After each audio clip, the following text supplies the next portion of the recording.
While the mainstream media are too busy promoting Gary Lineker's comments against controlling migration, and the Labour Party continue to get offended because this country has borders, the Conservatives are going to fast track their new migration bill for tomorrow.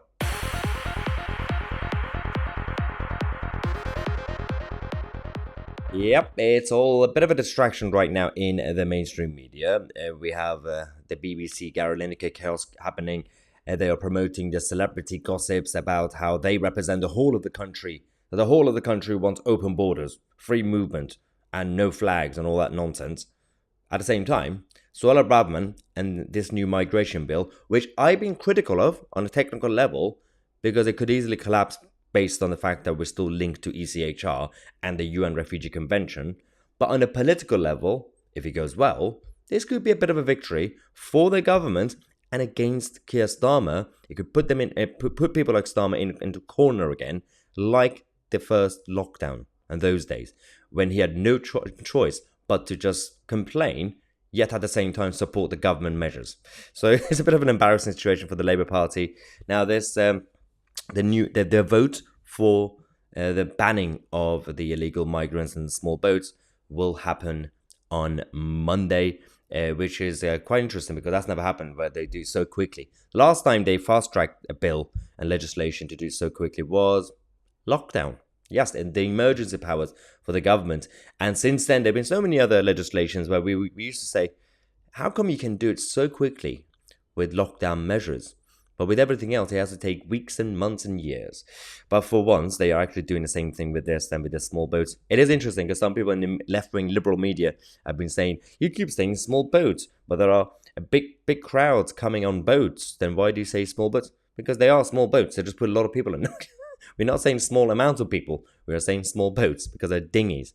Anyway, the reality of the situation is, we've had this UK-France summit on Friday, a couple of days ago, which we reported on this channel.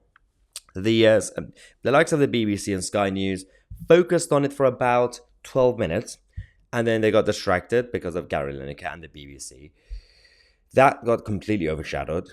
We talked about it. We did analysis. Nigel Farage talked about it in regards to the technicalities of the bill, which could be a problem.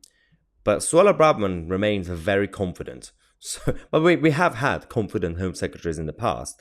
I'm just going to be realistic and I'm just going to sit back and wait to see what happens. Because so far, don't get too excited because it's happened before. Empty promises and vague ideas.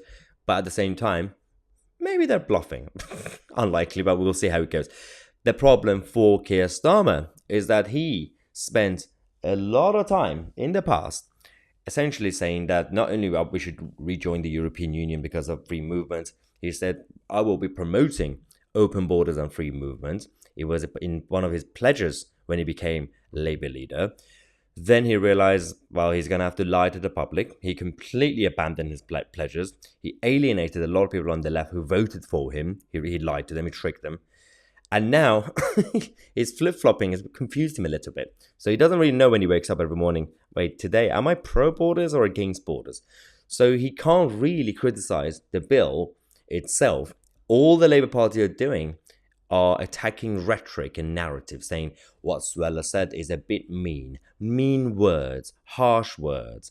But they can't fully go against the bill because otherwise they will be painted as you're against borders and you're against migration control. So it's a lose-lose situation for people like Starmer and his party. Also, let's not forget that when it comes to the left-wing and liberal media and the press, and everybody, they call everybody a fascist and far-right and member of the National Socialist Party of Germany. It's quite interesting. Michael Deacon actually said, when will the left learn that not everybody who disagrees with them is a National Socialist? And it is lazy and it is boring. It's just intellectual, completely craziness at this point. The fact is, that question is a trick question. Because Michael said, when will the left learn?